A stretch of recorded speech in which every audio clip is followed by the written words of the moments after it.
Shalom, queridos. Agora é o capítulo 3 de Esdras. Muita novidade para a gente, não é? Depois desse período todo de repetição, vocês estão notando como é o nosso Deus? Maravilhoso, né? Primeiro ele deu para Moisés os 5 livros, o Pentateuco, o Torá, para os judeus é Torá, para nós o Pentateuco. Deu para Moisés, Moisés não pôde entrar na Terra Prometida, passou para Josué, Josué entrou na Terra Prometida, e esse povo agora se estabelece, e esse povo esquece dos 5 livros, esqueceram de Deus, esquecer do que ele fala é esquecer da pessoa. Você, quando esquece do que a pessoa fala, está esquecendo da pessoa, esqueceram de Deus. E aí nós vemos nessa trajetória Deus continua repetindo, sem contar que o Pentateuco já é uma repetição. Êxodo repete algumas coisas no livro de Gênesis, depois vem o livro de Levítico, também com repetição do que falou em Êxodo, depois depois de Levítico vem Números, também repetindo o que falou em Levítico, depois vem Deuteronômio, repetindo o que falou em Números. E você vê que Deus repete porque Ele não quer que tenha nenhuma desculpa. Ele não abandona o seu povo, Ele tem paciência com o seu povo. E nós vemos essa repetição constante. Muitos de vocês acharam que eu estava sendo radical porque eu disse que vocês tinham que ler as repetições. Eu também faço isso, eu também leio, mas aqui no discipulado eu não podia ler por causa da duração do vídeo. Mas tudo isso é porque Deus nos orienta a fazer isso. E agora no capítulo 3, nós vemos o povo tendo a graça, a misericórdia de Deus para restaurar o templo, para edificar o templo. Porque era o mais importante, né? Para eles, hoje é Jesus, aquele tempo era o templo, o lugar da adoração. Hoje nós adoramos porque Jesus deu a sua vida por nós e temos direito de ter o Espírito Santo dentro de nós por causa de Jesus. Então, hoje nós não temos um lugar onde possamos só um lugar, não. Agora, em qualquer lugar nós podemos adorar a Deus. Agora, não esquecer que o próprio Deus quer que os adoradores estejam reunidos no templo, porque o próprio Jesus confirmou isso, que a casa dele é chamada casa de oração. Então, continua tendo esse propósito, nosso Deus, que o povo adore onde quer que estiver, mas que não se esqueçam que devem congregar e juntos adorarem ao Senhor num templo. Está escrito esse reforço em relação a isso, quando o Senhor diz, em Hebreus 10, 25, que é para adorar juntos, que ele diz, não se aparte da congregação. Então, deve ter essa adoração juntos, né? É uma maravilha. Mas não se esquecer que em casa, onde quer estiver, você tem o direito de adorar a Deus. Mas para eles não era assim. Então, o que nós vemos nesse capítulo 3? Vou fazer um comentário aqui. Como sempre, tem que ser um comentário rápido, porque o tempo do vídeo é de pouca duração. Não pode ser mais do que 30 minutos. Mas vocês leem, né? Eu faço os comentários, vocês leem o capítulo 3 de Esdras, minuciosamente, com todo gosto. São apenas 13 versículos. É um capítulo pequeno. E aqui nós vemos o que significa Esdras 3. Nós vemos que o Senhor está mostrando a construção do altar de Deus. Então, Jesua, o sacerdote, né? Com seus irmãos sacerdotes, também Zorobabel e seus irmãos, eles edificaram o altar de Deus de Israel, o altar do Deus de Israel, não foi isso? Porque era muito importante. A primeira coisa que a gente nota que o povo agora está disposto a viver bem com Deus, estar bem com Deus, bem com os irmãos. Se não viver nessa agonia que estavam, quando a gente não está bem com os irmãos, está mal, não está bem com Deus. E o que eles mostraram que não estava bem com Deus era aquela confusão que vocês viram durante esses dias, quando nós estamos fazendo essas leituras, esses estudos. Vocês viram que era um matando o outro, era uma confusão, um rei querendo tomar o lugar do outro, matando o outro, uma confusão total de desordem entre irmãos. E como Deus não está no lugar onde tem pessoas que não estão bem com seus irmãos, com seu próximo, então o que aconteceu foi isso. Chegaram a esse extremo de ficarem cativos. Já expliquei para vocês o que significa cativo, não foi? No discipulado anterior. E agora Deus está dando oportunidade. No capítulo 3 nós vemos que o Senhor colocou no coração deles a principal coisa, que era restaurar o templo. E usou esse rei Ciro para ajudá-los em tudo e fazer com que outras nações também estivessem ajudando. E aí eles edificaram o altar de Deus, do Deus de Israel, para poder fazer os holocaustos, porque isso era muito importante. Era assim que a lei mandava, mas eles não sabiam mais de nada, estavam esquecidos de tudo, porque tinham abandonado o livro. Vocês viram isso, né? Não sabiam nem onde estava o livro. Ah, meu Deus, e hoje? Como é que nós estávamos? Com o livro na mão, no dia que ia para o culto, com a Bíblia na mão, no dia que ia para o culto, mas dentro das nossas casas, vamos confessar a verdade, estava abandonado, porque a gente vê pela reação das crianças. As crianças não têm não conseguem ficar sentados ouvindo o líder do ministério no domingo, que é muito importante, toda a família reunida com seus filhos ao lado, os filhos ao lado dos pais, e ouvindo o sacerdote, que no seu caso é o pastor da sua congregação, o seu missionário, o bispo, ou então os apóstolos, que no domingo é o dia especial para estarmos diante do povo e toda a família reunida. E a gente vem com pretexto de pedagogia, de que a criança não entende. Quem disse que a criança não entende? Se Deus lá em Deuteronômio, capítulo 6, versículo de 4 a 9, falou que era para inculcar a palavra na cabeça das crianças, e só tinha o Pentateuco, o livro que para nós achamos difícil, e achamos que a criança também acha difícil, engano nosso. Do coração da criança sai o perfeito louvor. Do coração da criança também sai o perfeito entendimento do que Deus fala. Deus mostra isso logo no início, mas a gente sabe que o livro estava encostado. Procura uma dessas crianças do nosso ministério para ver se elas têm hábito de ler a Bíblia com seus pais. E aí nós estávamos realmente precisando de um discipulado de êxito. E só tem êxito com a palavra. Crianças que ouvem a palavra, que estão com seus pais ouvindo a palavra, elas não têm dificuldade de sentar no templo para ouvir o líder dos seus pais e deles também. Então a gente estava mal, precisava mesmo de uma reforma. Doeu, mas Deus nos conduziu pelo caminho certo. O nosso Deus é um reformador. O seu Filho Jesus Cristo é o reformador dos reformadores. Chegou na terra, mudou tudo. Dividiu a história em duas, antes e depois de Cristo. E como é que nós recusamos reforma? Sente dor, não está escondido essa situação da dor que a gente sente quando tem uma reforma, mas é porque Deus está fazendo algo novo, algo maravilhoso em cada mudança. Essa mudança é da parte de Deus, e nós louvamos o Senhor, que o Senhor está nos mostrando aqui na Bíblia o que está acontecendo conosco. Assim como foi com Israel, esquecido do livro, nós estamos esquecidos. Ah, mas nós estamos estudando a palavra, estava sim. Mas qual é o peso, qual é o problema de não estudar diretamente no livro? Tinha alguma coisa errada, não é? Que a gente só queria um papelzinho na mão, com alguns versículos explicando.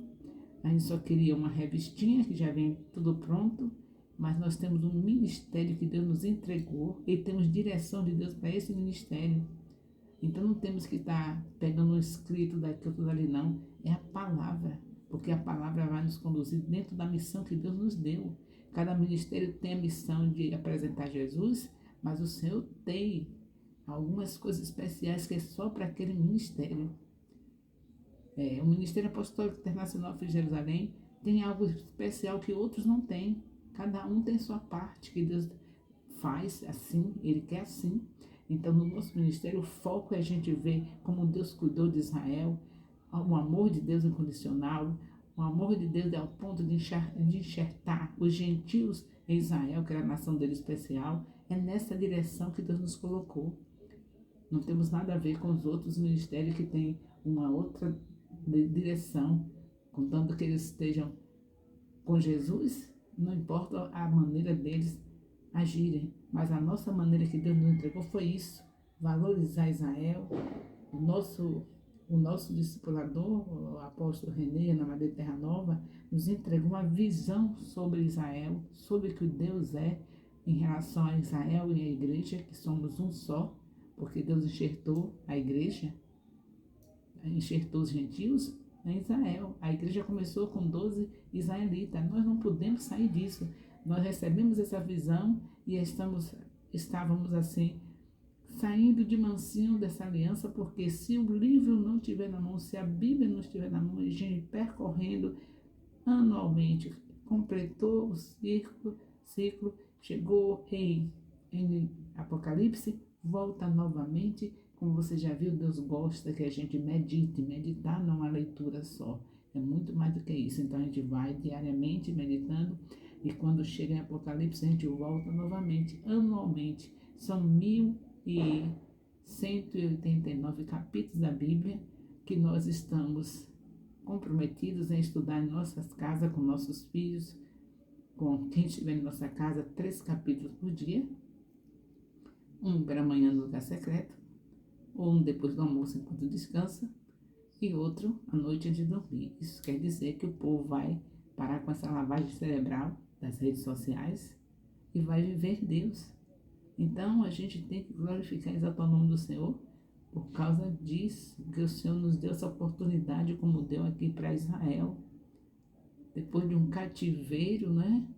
Um cativeiro de redes sociais o tempo todo, para mostrar a roupinha que ganhou, para mostrar a casa que comprou, um monte de coisa. Depois desse cativeiro na Babilônia, né? Nós estamos fazendo analogia, a nossa Babilônia é esse mundo lindo que a gente está vendo, idolatrando a tudo, né? A idolatria do shopping, a idolatria das vitrines, é muita coisa. E a gente preso, sem ter tempo de abrir o livro. Agora é o Senhor está nos dando essa oportunidade. Eu estou fazendo analogia do assunto aqui de Esdras capítulo 3.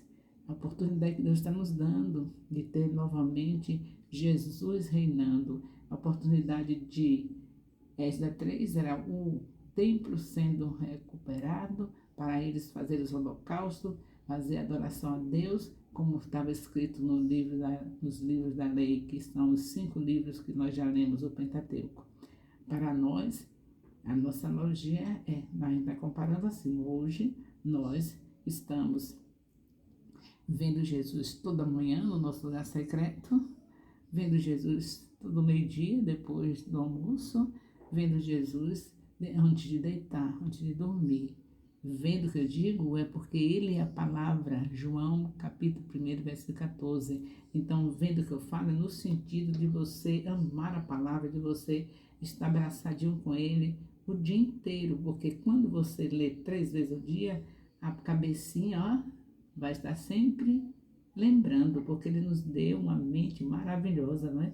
Para a gente lembrar do que leu pela manhã, lá no lugar secreto, para a gente lembrar do que leu meio-dia, depois do almoço, para a gente lembrar do que leu depois, na hora que ia dormir. Então, vocês estão notando a caminhada que Deus nos trouxe?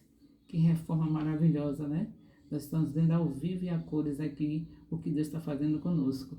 O mesmo que fez com o povo de Deus, com o povo selecionado em Abraão, essa nação israelita, a mesma coisa.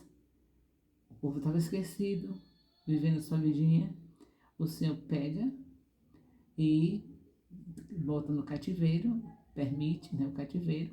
Depois vem e pega o povo e mostra passo a passo. Primeiro, estará o templo.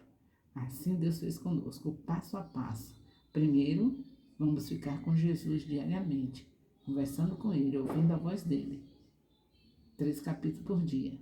E isso, 1189 capítulos da Bíblia serão lidos em um ano, nessa obediência.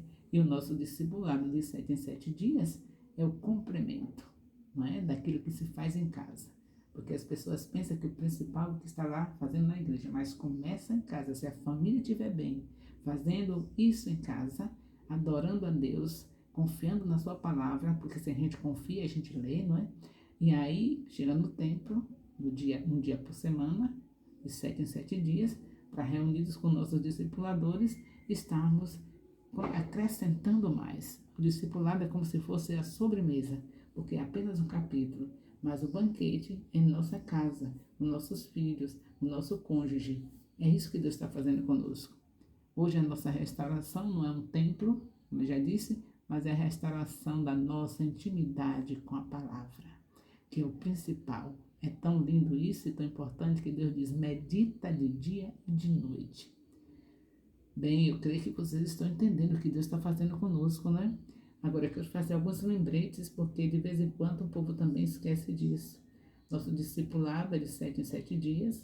Quando a gente não pode fazer presencial, cada discípulo ouve em casa. Isso, ouvir em casa, não depende de ser online. Seja online ou seja presencial, todo aluno, todo discípulo deve ver o vídeo em casa. Quando chegar no discipulado presencial, ele apenas vão ouvir os comentários que o discipulador faz e já estão sabendo, tenho tido assim muito testemunho em relação a isso, de discipuladores que chegam para fazer o discipulado e ali está todo mundo em festa, todo mundo sabendo, todos sabendo o que Deus falou através da apóstola Rai e que a apóstola Rai passou para os discipuladores. Aí os discipuladores ficam contentes. Eu espero que eu esteja falando para um povo que esteja entendendo o que Deus está fazendo. Aí eles vão ali somente saborear tudo que já foi ouvido, já foi lido no vídeo e dizer para o discipulador, já coloquei lá, discípula de fulano de tal, já coloquei lá, discípulo de fulano de tal, ainda dá o relatório de quem já colocou o nome do discipulador lá no vídeo, no lugar dos comentários, para honrar o discipulador, porque honrando o representante de Deus, que são aqueles líderes que estão ensinando a palavra, está honrando a Deus. Então já está todo mundo entendendo que é uma obra maravilhosa que Deus está fazendo nesse Ministério Apostólico Internacional Filhos de Jerusalém. O povo com a mesma língua. Cada casa, filho que faz o discipulado, está fazendo o mesmo assunto. O pai fazendo discipulado, está fazendo o mesmo assunto. A mãe está fazendo discipulado, está fazendo o mesmo assunto. O discipulador do pai é um, da mãe é outro, dos filhos é outro. Não tem problema, porque todos os discipuladores estão com a mesma linguagem. E nós louvamos e agradecemos ao Senhor pelo privilégio que Ele está dando a esse ministério. Tudo isso é para que a gente não esqueça que a nossa missão é ganhar, consolidar, discipular e enviar. Não esquecer também que a gente tem nossa música, em todo discipulado coloca nossa música oficial, né? Para estarmos aqui concordando, a música confirma o propósito que nós estamos tendo, está falando do mesmo assunto, de ganhar, consolidar, discipular e enviar. E dessa maneira, o nome do Senhor será glorificado, porque essa terra está entregue para nós, o Senhor nos deu para a gente colocá-la aos pés do Senhor Jesus. Cada habitante dessa cidade é compromisso nosso com Deus, porque na nossa rua, quem é o pastor da rua somos nós. Em cada rua, células. Em cada rua, células, porque nós sabemos que o Senhor nos fez entrar no ministério que a visão é igreja celular no modelo dos 12. Nós recebemos de Deus, através dos apóstolos Enei e Ana Maria Terra Nova, essa visão. Células, discipulado. Modelo dos 12. Discipulado, modelo dos 12. Cada discípulo, preparado pela palavra, vai ter 12 discípulos para fazer o mesmo que seu discipulador hoje está fazendo com você. E assim nós vamos nesse processo até a volta do Senhor Jesus. Bem, eu creio que o que temos que falar nesse capítulo 3, quer dizer, falar um pequeno comentário e vocês fazendo a leitura e o Senhor escondendo a palavra dele no seu coração. E aí vocês não pecam contra o Senhor. O amor de Deus, nosso Pai, e a graça salvadora do nosso Senhor Jesus Cristo, a comunhão do Espírito Santo, seja com todos os discipuladores, desde agora e para sempre. Amém.